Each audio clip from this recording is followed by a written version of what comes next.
So one thing that people have shown, right, is, in particular this paper, which uses skip connections as a regularizer, and I'll talk about that in a bit, that the effect of regularization is to smoothen the loss landscape, right? So typical, and you can go on to this website, right, which allows you to explore typical loss landscapes that you encounter in neural networks, and you can see that this is very bumpy, right? It is not nowhere closer to the very nice loss functions that we have been dealing with, which have like a single plateau and then a valley and so on, right? There are like multiple plateaus, valleys here, and there are some very sharp slopes here, right?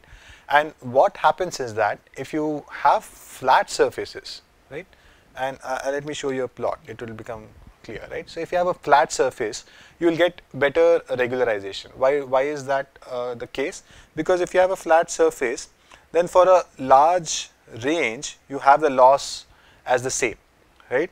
And now if you cannot overfit, like, I mean, in the sense that you have figured out a value of the loss, you know that for a large neighborhood, any of the W's would have given you a similar loss, right?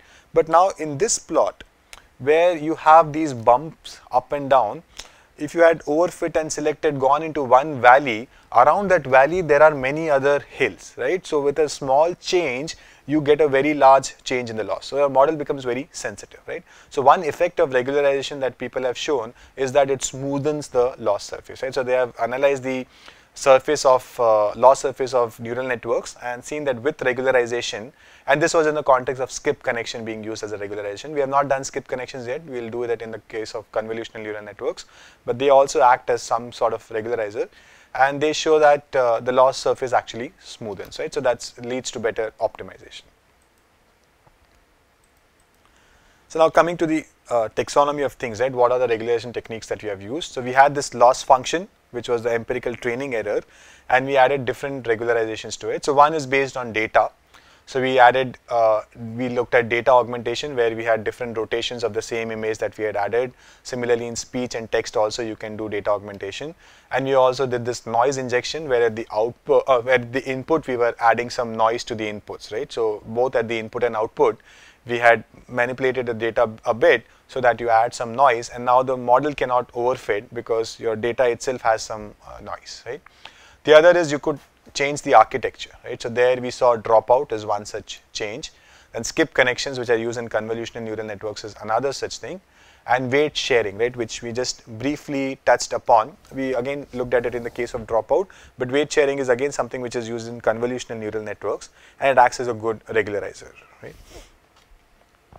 Then again pooling, which is used in the context of convolutional neural networks. So all of these three I am mentioning here for the sake of completeness, but we will see them in the context of CNNs, and at that time it will become clear that these act as regularizers because they help in reducing the number of parameters, they help in reducing the model complexity, right? At least these two here. Okay. Then it has also been shown that the optimization process itself can act as a regularizer, right? So some papers have shown that gradient descent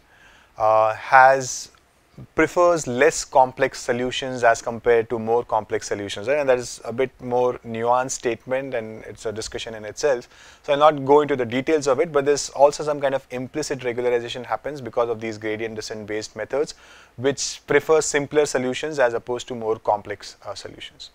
Then early stopping is again a kind of regularization that we have discussed. And then we have looked at penalizing the law cost itself, right, which is adding this omega theta term that we have seen. L1 regularization is something you can use. We have studied L2, but similarly you could use L1 regularization, right? So this is one way of grouping the regularization techniques. The other way of grouping them is into explicit regularization and implicit regularization. So we have mainly looked at explicit regularization, like L2 regularization, data augmentation, all of these we have looked at. And these two we will look at when we look at convolutional neural networks. In the case of implicit regularization, we have mainly looked at early stopping, right? But the gradient descent based methods that we have looked at also have an implicit regularization in terms of their preference for like less complex solutions. And then even the initial learning rates that you set up in these methods, in the gradient descent based methods, they also kind of act as some kind of a regularizer, right? Because they also control how your training is going to proceed, right? So we have not looked at this in detail. We will not cover that also, but just wanted to give you a picture of this explicit and implicit regularization that happens, right? So this is all that I had to say about regularization. I'll end this lecture here, and in the next lecture we'll talk about activation functions and a few other things. Thank you.